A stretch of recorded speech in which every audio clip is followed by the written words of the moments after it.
Hi, this is Travis with another video for you guys. So I'm a doctor of physical therapy for those of you that don't know me. I posted quite a bit of content initially at the beginning of the pandemic on bands. Now I've been getting into some garage and sort of commercial gym type stuff. And today I want to talk about a product I'm pretty excited about. It's called a transformer bar. I've got this updated edition by Rogue, which I'll be talking about in a moment. Really cool tool and tool chest, and I'll be talking about exactly why. Loosely, you can consider this essentially a safety squat bar. And I'll be talking a little bit about why you may or may not want to use a safety squat bar. And if you are going to use one, why this one in particular is a pretty worthwhile investment. So if you're interested in learning a little more about the transformer bar, go ahead and stay tuned and we'll get started. Okay, so first and foremost, what I really want to say that makes this bar so unique and such a cool product is this adjustable axis you have right here and this adjustable arm that you have right here. So taking a little bit of a closer look, you can see that on this Rogue edition, they've labeled these. I think in the old transformer bars, these weren't labeled. I never had one, but I think that's what one of the things they pointed out on the website. And so essentially you go from hinge, your back squats, which you have low and high, SSB, which is safety squat bar, front squat goblet. And so the way you adjust this is pretty nice. You can have this thing loaded, so you can have a plate, several plates on here, and you can still pull the pin. With several plates, it does get a little heavy, so it's probably a little easier to do beforehand. But if I'm in safety squat and I want to go to front, or if I want them in front and I want to go to high back, whatever I want to do, it's pretty easy to pull this pin and you can have plates on it. Now the one caveat that's a little tricky is you can't necessarily have this arm loaded. If I want to adjust from high to low down here, which they essentially label as easy to hard, and I'll be talking about why that is in just a minute. And so the cool thing is a lot of ways to adjust this bar, and so essentially you have one product, one bar, but a lot of different exercises at your disposal. And so this basically goes back to the idea that if you change the angle, you change the exercise, right? So you're essentially, quote unquote, transforming, say from a low back squat, and I could transform, up here to a goblet squat. And so you see what's happening really when I do that is I'm pushing the weight distribution more posterior when I'm in this hinge function versus when I come up front here, now that weight distribution is going to be more anterior, okay?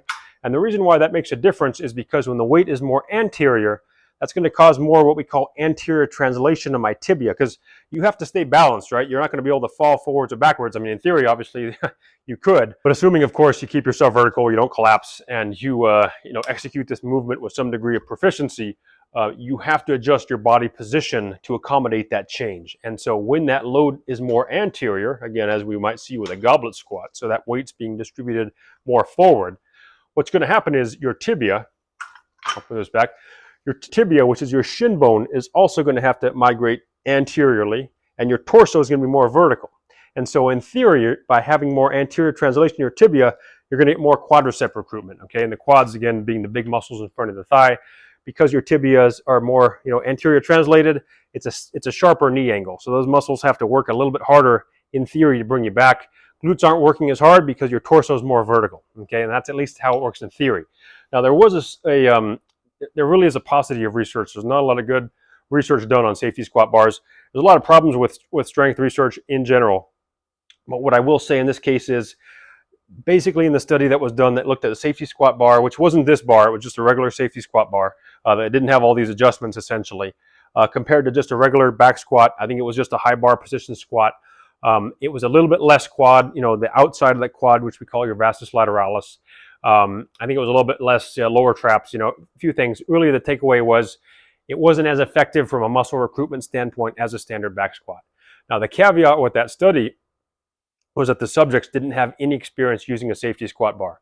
And we know that when we're looking at EMG research, which is basically how these studies are done, and so it's an associations. And so in effect, you hook some muscles up to some electrodes and you watch what they do during exercises and you sort of associate that, oh, I see more electroactivity on the quads when this person is doing this exercise, therefore this must be a better, quad exercise if I'm looking at quads, for instance. And so we know it's an association, but the other thing we know is that proficiency is part of that. So if you've done an exercise a lot and you become proficient at it, in other words, you've kind of refined it, you're good at it, you can do it with some degree of quality, we know that EMG tends to go up higher. And so really I think what we saw in that study was just that these people hadn't done that before. It didn't necessarily reflect the fact that a safety squat bar is any less. The other thing is because they hadn't used a safety squat bar, they were also using less load. And so the combination of the fact that they weren't proficient, they were using less load, probably would suggest that they're just doing a novel exercise they weren't very good at. And so really, I think what we were seeing in that study is that we took a group of subjects that just weren't as proficient at an exercise, rather than the fact that the safety squat bar was a less efficient modality, say for, recruiting the quadricep muscles. Okay, so that's kind of a nerdy way of basically saying, I think the safety squat bar is probably as good as a regular bar, and in some cases, as I'll discuss in a moment, maybe even better. But the caveat has to be, you have to know how to use it. In other words, you have to have used it before and gotten familiar with it. So no big takeaways there, right? You're not going to be very good at what you haven't done. If you haven't done an exercise before, you're probably not going to be great at it. Now, obviously, there's going to be some degree of overlap and a lot of carryover. So if you're a great back squatter, you pick up a safety bar, you're probably going to be a lot better than a guy who's never squatted at all, obviously. But you're not going to necessarily be as good at safety squat bar as you are with a regular barbell just because you haven't used it. And obviously, the same thing can oppositely be true as well, right? If you've only used a safety squat bar, it's likely you're going to be better at safety squat bar squats than you are with a barbell back squat, standard barbell, of course. But, again, I think it's always important to still try and do the research, see what we can glean from it. That study just wasn't especially meaningful. So for those of you that wanted to comment below and say, hey, wait a minute, there was this study that was done, I wouldn't, I'd take that with a big grain of salt. But I will talk about this bar in a moment now and why I like it. All right, so before we get into the actual exercise of this thing, I want to just briefly cover what this whole thing about center of mass is about, all right? So center of mass and center of gravity, again, I don't want to get too nerded out on this, but I will really say that it's essentially that point that if you were to average the whole weight of a bar, now, if you look at a lot of physics textbooks, you'll see like a seesaw, sometimes they'll even use a barbell. And if you were to just think about where would you balance the weight, if I could just hold something on my finger, like a barbell, imagine a barbell 7 feet long, right? And I would just balance that thing right at its center point, right? And so assuming that the weight is distributed evenly, of course, right? So if I had a standard barbell, I just put my finger right in the center of it, okay? I can't put my finger inside the barbell, so I just have to go on the outside, and I can essentially balance it at that point. And so that would essentially be where the center of mass or center of gravity, which again, I'm going to use interchangeably for right now, which is fine, would be. Now, with a safety squat bar, one of the cool things is I'm lowering, so as you can see now, this weight is significantly lower than if it were just shooting straight out like it would in a barbell. Otherwise, that plate would be about up here, right? So I've lowered this down pretty low now. I haven't actually measured this distance, but it's probably about 8 to 10 inches or so, maybe 10 inches from the center. And so I'm lowering that center of mass now, probably close to about that as well. So, the weight of the bar, obviously, there's still some weight to this bar, so it's not going to be right in the dead center of where an invisible bar would be. It's probably a little bit above that, right? So if I were to think about where the center of mass of this thing is right now, it's probably somewhere in here, okay? And the reason why that may or may not be advantageous, again, you can think about this a couple different ways. What's the muscle experiencing it differently by having a lower center of mass? The other thing is, what are the joints experiencing differently by having a lower center of mass? And that's where I think this thing kind of shines, because if I'm thinking, for instance, about my low back, now obviously you're going to have some people probably who have low back issues that may not feel as well with a safety squat bar. That might just have to do with some individual, variability in what the issue they have with their low back is going on, okay? It could also just have to do with the fact that maybe they're not as proficient at it, as we just talked about with those that study.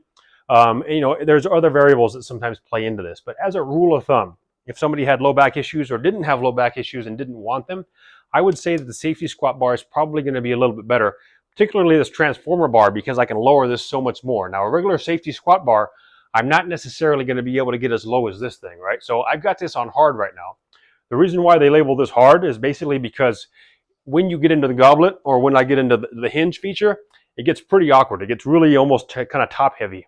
I do really like it at safety squat though. So I just put a plate on here. I'm not going to lift the house today, but I just want to give you guys a demonstration.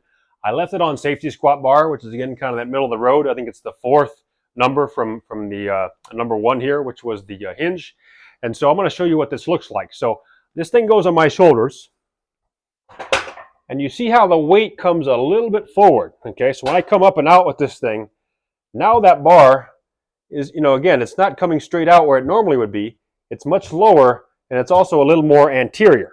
So I still go into my same squat stance, come down to a squat, and I come up, okay? And again, what this bar would like to do is it would like me to collapse forward a little bit more than I traditionally would if I had a standard barbell. So my tibias are going to translate a little more anterior. I'm going to be able to keep my torso just a little more vertical, okay? And that's essentially how it looks at safety squat bar. Okay, so now I have this thing set at hinge, which as you remember was point number 1. Okay, so now this thing's going to be directed much posterior. And you can even see the bars resting before I grab it. I've got to come under here, and I've actually got to pull this thing down now. Okay, so now this thing is really trying to knock me posterior.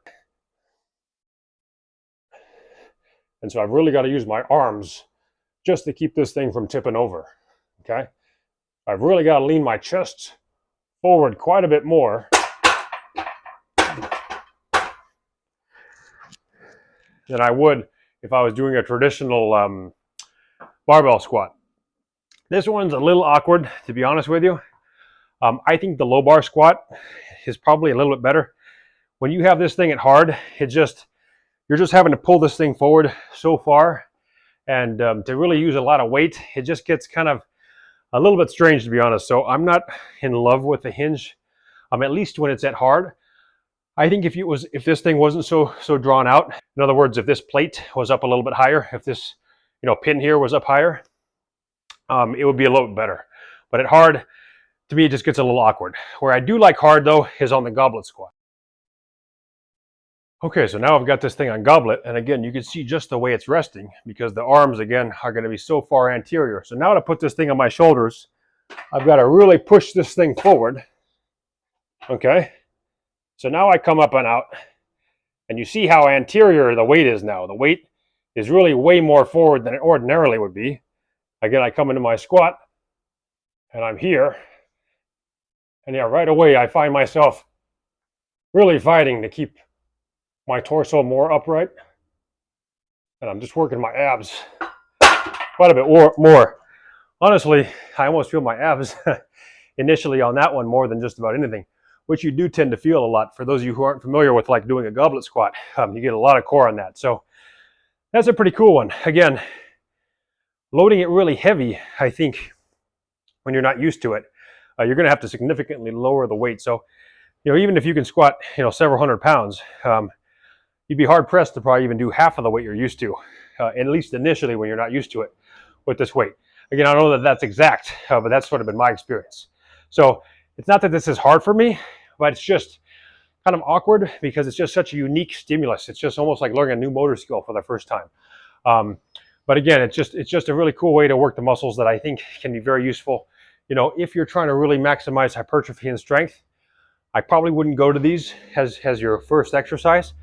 Maybe after you've done something more conventional, if you're really looking to use this bar heavy, in my experience, I've found the safety squat bar, which was what I showed you a moment ago, to be one of the better features. I think you can really dial that in. You can go pretty heavy, feels pretty comfortable, pretty smooth, not too awkward, even with this loaded far away. And I think it actually probably feels a little better in my low back when this arm is all the way down like it is now when I'm on safety squat bar. So I really like that feature a lot. But I think it's a little more of a novelty, when you're going to the extreme ranges of either goblet or hinge. I would maybe do that as like a second exercise, or maybe towards the end more as kind of like a burnout to give some unique emphasis again to the glutes, maybe to the quads. But that's kind of how I program that there. So in a nutshell, really, Transformer bar, a very cool product. It certainly is an expense. I know not everybody's going to be marketing for one of these if you don't have a garage gym. Most commercial gyms, at least many in this area that I'm in, do not have one. But if you're in the market for something a little unique, I think it's a pretty cool product. Certainly there are many people out there who have a great squat, have built a great physique, and who've never touched one of these things. So by no means is it essential, but I think it's always important to just keep innovating, keep doing different things.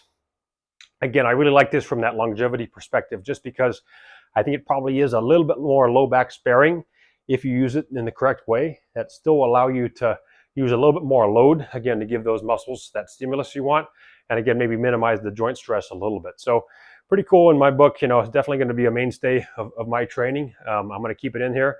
And I wouldn't be surprised if very soon I'll probably be using this a lot more than I'll be using a traditional barbell when it comes to squats. I'll still pepper that one in from time to time, but I think this one, especially on safety squat bar, is probably going to be one of my go-tos. All that being said, comment below, let me know what you guys think.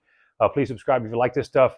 If you want me to talk a little bit more about this bar and the other products, definitely let me know. I talked a little bit about the Cadillac Kabuki bar in another video, which I'm also a pretty big fan of. So kudos to Kabuki. I'm not necessarily endorsing them. I don't get paid by them, but I do think they're definitely at the forefront of producing some really cool barbells. So some great stuff there. And then as far as Exerciselab is concerned, Anything else you guys want to see, let me know. More good content to come. As always, I hope you guys have some fun.